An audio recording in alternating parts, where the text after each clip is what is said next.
Assalamualaikum warahmatullahi wabarakatuh. Halo semuanya, kembali lagi di channel Malam Misteri. Untuk cerita kali ini, ada sebuah kisah yang sangat menarik sekali. Sebuah cerita dengan judul Pengabdi Setan. Saya ucapkan selamat mendengarkan.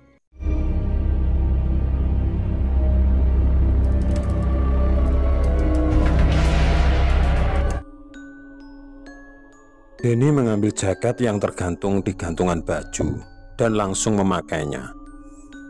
Tiba-tiba dia mendengar istrinya bertanya, "Apa kamu benar-benar akan berangkat malam ini, Mas?" "Ya, Sekar," jawab Denny. "Tapi ini malam Jumat Kliwon, Mas. Apa kamu tidak ingat nasihat ayah?" Sejenak Denny terdiam.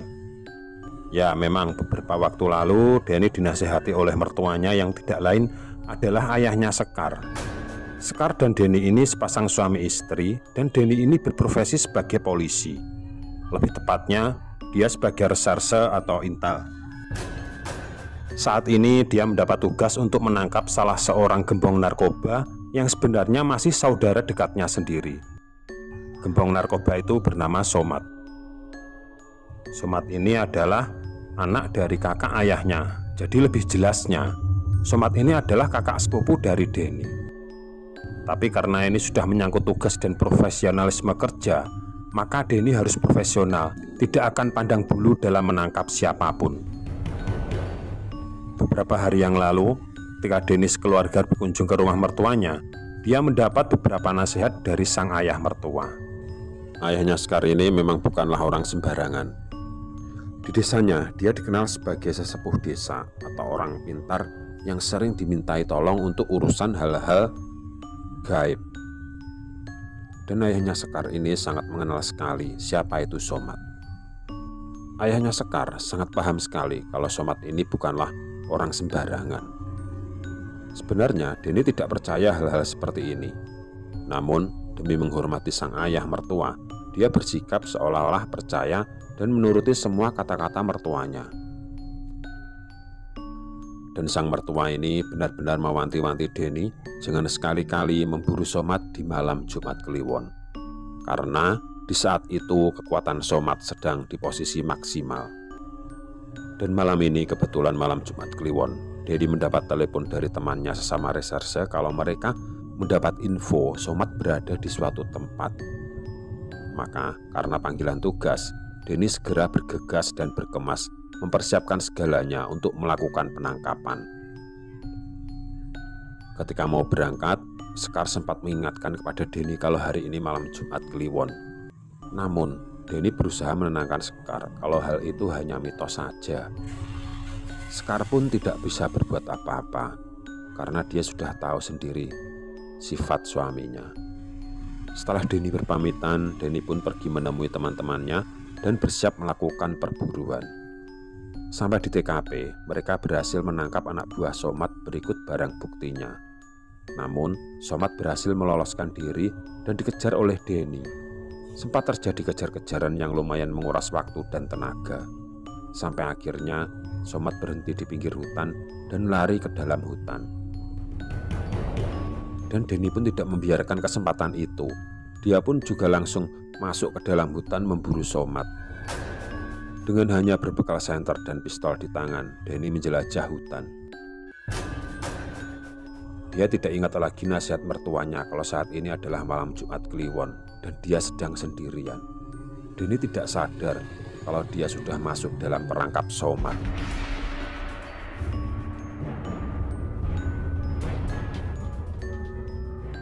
Tiba-tiba Denny mendengar suara langkah kaki di belakangnya. Refleks Denny langsung membalikkan badannya, namun ketika sudah berbalik dia melihat Somad langsung memukul kepalanya dengan kayu.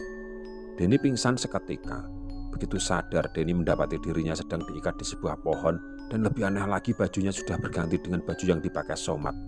Dan Somad memakai baju yang sebelumnya dipakai oleh Denny. "Apa maksudmu mengikatku dan memakai bajuku?" tanya Denny. Somad pun tersenyum sinis dan berkata, "Aku tidak habis pikir denganmu.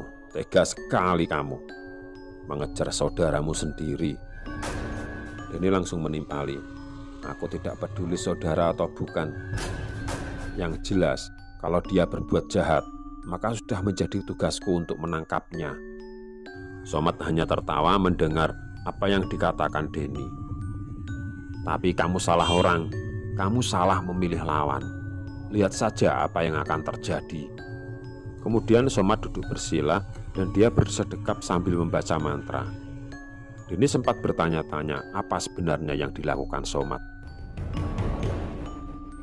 Tiba-tiba angin berhembus sangat kencang dan Denny pun melihat sesosok bayangan wanita berambut panjang. Panjangnya mungkin mencapai lutut.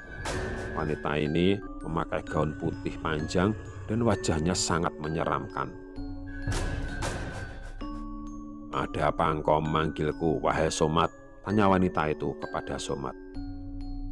Kemudian Somad meraba wajahnya dan dia menunjuk ke wajah Denny. Sosok hantu wanita itu kemudian berpaling menatap wajah Denny.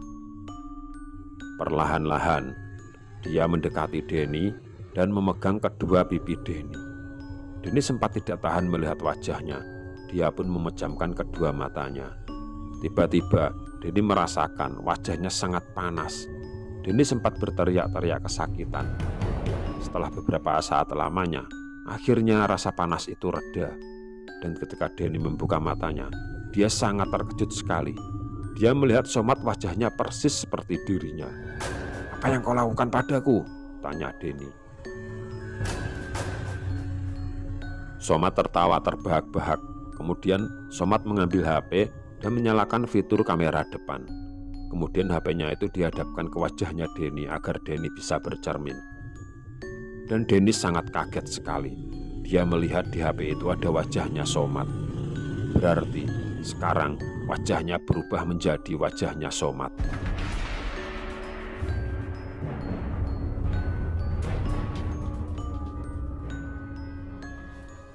Somad yang berwajah Denny itu segera meninggalkan tempat itu. Namun sebelum pergi, Somad menghubungi teman-teman Denny agar mendatangi tempat tersebut. Beberapa saat kemudian, teman-temannya Denny datang dan mereka langsung menangkap Denny yang terikat di pohon. Mereka tidak tahu, mereka mengira kalau itu adalah Somad. Walaupun Denny sudah berteriak-teriak menjelaskan siapa dirinya. Tapi tentu saja mereka semua tidak percaya, karena itu sangat tidak masuk akal.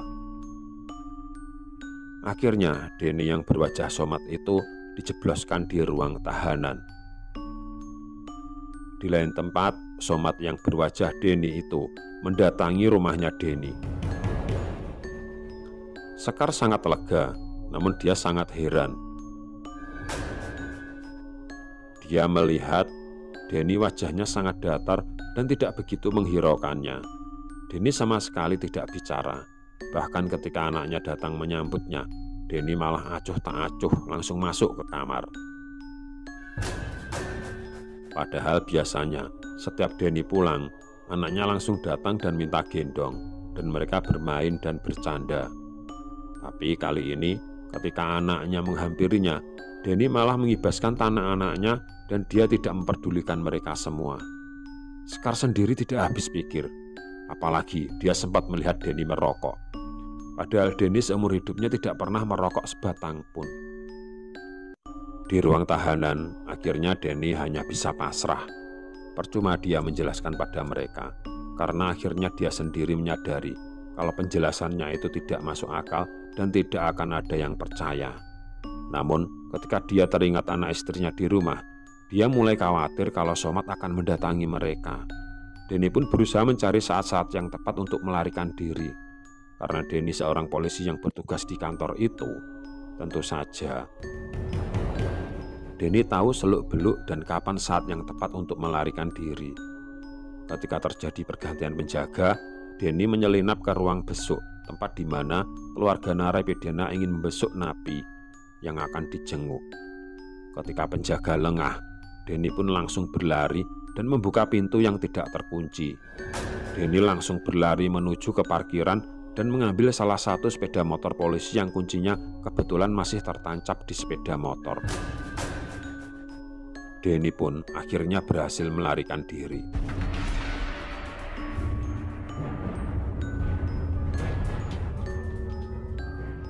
Denny langsung menuju ke rumahnya. Tepat jam 7 pagi, Denny sudah sampai di depan rumahnya. Denny langsung menuju ke rumah dan berniat membuka pintu rumahnya. Namun, tiba-tiba dari kejauhan dia melihat ada seorang laki-laki keluar dari rumahnya.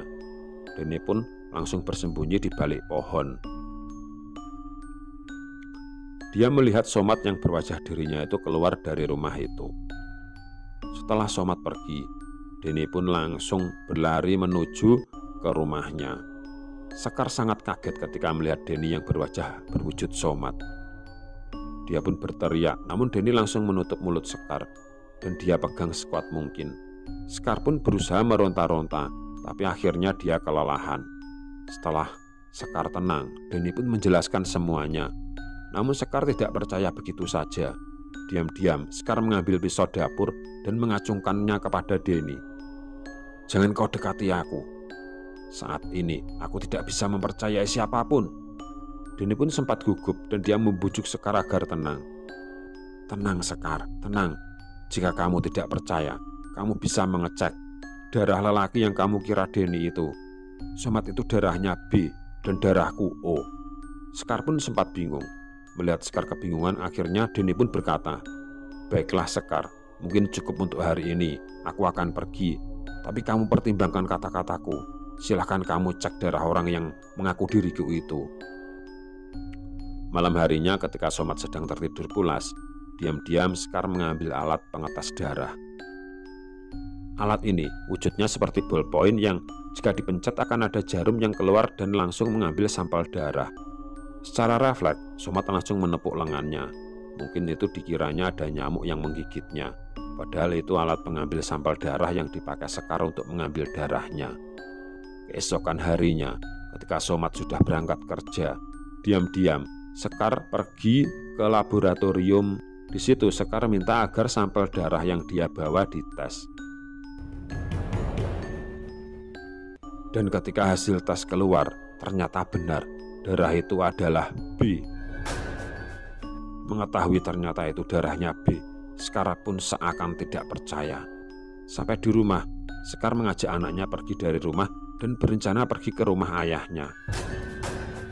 Ternyata di lain tempat Denny juga pergi ke tempat ayahnya Sekar yang tidak lain adalah mertuanya sendiri.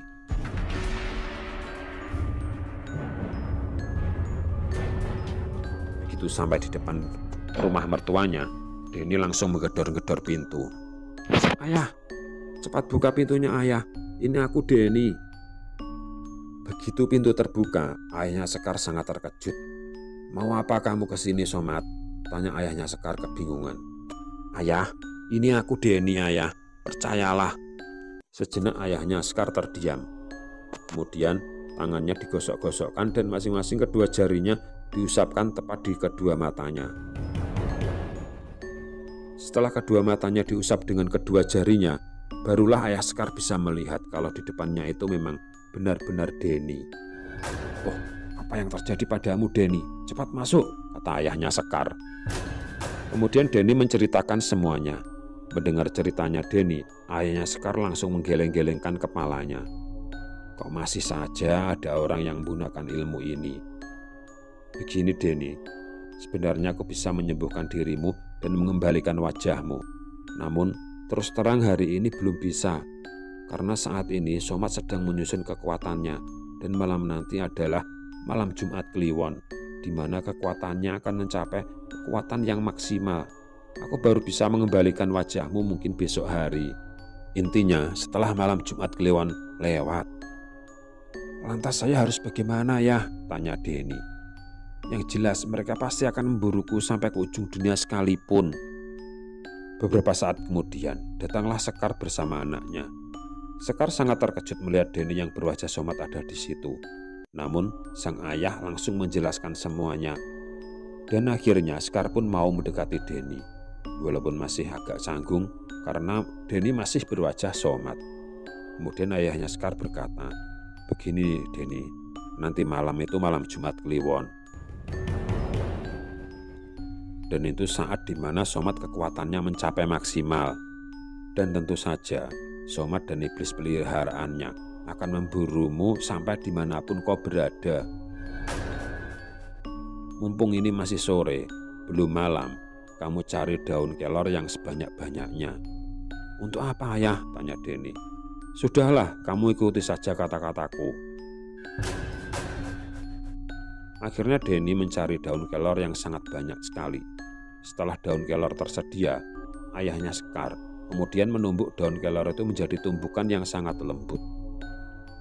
Sekarang kamu mandi dulu, Denny, dan setelah mandi, kamu keringkan tubuhmu, kemudian oleskan tumbukan daun kelor ini ke seluruh tubuhmu, dari ujung rambut sampai ujung kaki. Tumbukan daun kelor ini akan membuat iblis peliharaan Somat itu tidak bisa mencium baumu, dan dia tidak akan bisa melihatmu. Dan mulai sekarang sampai subuh nanti, bersembunyilah di musola samping rumah. Aku yakin nanti malam mereka pasti akan datang ke sini. Baik, Ayah, kata Denny. Dan benar sekali, tepat jam 9 malam, mereka mendengar suara sirine mobil polisi. Dari jendela, Sekar dan ayahnya mengintip. Dia melihat Somat yang berwajah Denny dan teman-temannya polisi datang menggerebek rumahnya. Sempat terlihat bayangan sosok wanita bergaun putih, rambutnya panjang sampai selutut, dan wajahnya sangat menyeramkan sekali.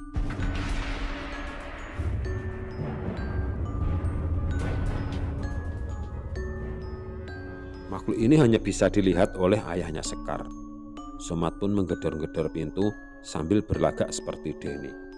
Ayah, cepat buka pintunya, Ayah. Ayahnya Sekar kemudian membuka pintunya dan berusaha setenang mungkin. Ada apa, Denny? Tanyanya. Ayah, apakah Sekar ada di sini? Ya, dia sudah tidur bersama anaknya. Kenapa kamu tadi tidak mengantarkannya? Tadi siang aku sibuk, Ayah, kata Somat. Tapi tadi aku mendapat informasi kalau Somat datang ke sini. Aku ingin menggeledah rumah ini, Ayah. Ya sudah, silahkan digeledah, kata ayahnya Sekar. Somat dan teman-temannya langsung menggeledah rumah ayahnya Sekar. Dan ayahnya Sekar sempat melihat iblis wanita itu juga sempat mengikuti mereka. Bahkan iblis wanita itu sempat melihat dan berusaha menatap wajahnya ayahnya Sekar. Namun ayahnya Sekar berusaha setenang mungkin. Berusaha tatapan matanya seperti tatapan kosong. Di kursi tamu, ayahnya Sekar menghisap rokok dan berlagak tidak tahu apa-apa. Padahal di depannya, iblis wanita itu menatap tanpa henti di depan wajahnya. Walaupun ayahnya Sekar bisa melihat iblis itu, namun dia berusaha sebisa mungkin jangan sampai iblis itu tahu kalau dia bisa melihatnya. Ayahnya Sekar berusaha menggosongkan pikirannya supaya tatapan matanya itu juga terlihat kosong. Dan sepertinya iblis wanita itu terkecoh. Iblis wanita itu mengira kalau ayahnya Sekar tidak bisa melihat dirinya. Karena jika sampai iblis wanita itu tahu kalau pria itu bisa melihat dirinya, maka akan terjadi musibah yang sangat besar. Terlihat Somat dan iblis itu sangat kebingungan. Bagaimana bisa Denny lenyap tanpa bekas? Bahkan baunya pun tidak bisa tercium oleh iblis itu. Tepat jam 12 malam, akhirnya mereka pergi. Dari kejauhan ayahnya Sekar sempat melihat kalau Somat sedang berbicara dengan iblis wanita itu. Hari berganti pagi. Di kejauhan terdengar ayam berkokok dan suara adzan subuh. Begitu mendengar adzan subuh, Denny langsung mandi membersihkan dirinya. Setelah hari menjelang siang, Sekar disuruh oleh ayahnya untuk mencari air dari 7 sumber. Nah, sumber air ini bisa berupa sumur atau pompa air di setiap rumah itu juga termasuk sumber. Sekar berkeliling dari rumah tangganya ke tetangga yang lainnya meminta 1 botol air putih dengan alasan untuk suaminya yang sedang sakit. Dan Denny disuruh untuk mencari daun kelor dan juga pelepah pisang sebanyak 3 biji. Sore harinya selepas asar, semua bahan sudah siap. Kali ini ayahnya Sekar hendak mengembalikan wajahnya Denny ke wujud semula. Daun kelor yang sudah dikumpulkan itu kembali ditumbuk jadi satu dengan pelepah pisang hingga lembut. Kemudian perlahan-lahan dicampur air dari 7 sumber. Setelah semua ramuan tercampur rata, Denny disuruh untuk duduk bersila. Setelah itu, dia dimandikan dengan ramuan daun kelor dan air dari 7 sumber itu. Setiap menyiramkan air ramuan itu, Ayahnya Sekar bibirnya selalu komat-kamit membaca mantra. Perlahan-lahan Denny merasakan wajahnya sangat dingin dan begitu dingin seperti terkena es. Namun di lain tempat ternyata ada sesuatu yang terjadi dengan Somat. Saat itu Somat tengah berada di depan rumah dan ingin lekas beristirahat. Namun dia merasakan wajahnya sangat panas sekali. Wajahnya sangat panas seperti dibakar api. Kemudian Somat langsung lari masuk ke dalam rumah dan mencuci mukanya dengan air sebanyak-banyaknya. Namun ternyata rasa panas itu semakin menyengat. Somat tahu kalau ini pasti perbuatan seseorang yang ingin membantu Denny. Dengan sigap, Somat pun langsung duduk bersila dan mulutnya berkomat-kamit meminta bantuan iblis peliharaannya. Namun Somat baru sadar kalau hari ini bukan malam Jumat Kliwon. Iblis peliharaannya hanya bisa datang pada malam Jumat Kliwon. Begitu menyadari hal itu, muka Somat langsung pucat pasi. Semua mantra dan ilmu yang dia pelajari, semuanya dia kerahkan. Dia duduk bersila dan membaca mantra. Di lain tempat, Ayahnya Sekar sempat melihat wajah Denny seperti menyala kemerahan. Ayahnya Sekar tahu ini ada perlawanan dari Somat. Namun, Ayahnya Sekar hanya tersenyum simpul. Dia tahu kalau Somat tidak mempunyai kekuatan lagi. Dalam hatinya dia berkata, "Mau sampai kemana lagi kau, wahai anak ingusan?" Untuk kesekian kalinya Ayahnya Sekar menyiram Denny dengan ramuan daun kelor dan air dari 7 sumber. Mulutnya komat-kamit dan semakin keras membaca mantra. Kembali lagi kita menengok nasibnya Somat. Bersamaan dengan itu Somat merasakan wajahnya semakin panas. Dia mendekap wajahnya dengan kedua tangannya. Dia tidak tahan lagi. Dia berlari keluar rumah sampai akhirnya dia membenturkan wajahnya ke tembok.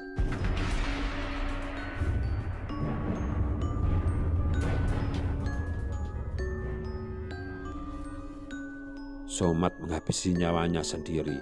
Dia tidak tahan lagi menahan rasa sakit di wajahnya. Somat pun langsung tewas seketika dengan wajah terbakar dan kepala hampir pecah. Bersamaan dengan itu, wajah Denny kembali ke wujud semula. Keesokan harinya ketika Denny sekeluarga pulang ke rumahnya, mereka mendapati banyak warga dan kepolisian yang berkerumun di depan rumahnya. Setelah mereka mendekat, orang-orang itu sangat kaget ketika melihat Denny. Ternyata di depan rumah Denny ada sosok mayat yang wajahnya terbakar dan kepalanya hampir pecah. Para masyarakat mengira kalau mayat itu adalah Denny. Ternyata Denny masih hidup. Kemudian mayat itu dibawa ke rumah sakit untuk divisum. Dari visum yang keluar, akhirnya mayat itu teridentifikasi mayatnya Somat. Sekian untuk kisah kali ini. Bagaimana menurut kalian tentang kisah ini? Tulis komentar kalian di kolom komentar. Dan semoga apa yang sudah saya sampaikan dalam kisah ini dapat dijadikan pembelajaran untuk kita semua. Jangan lupa komen, like, dan subscribe. Sekian dan terima kasih, semoga bermanfaat. Wassalamualaikum warahmatullahi wabarakatuh.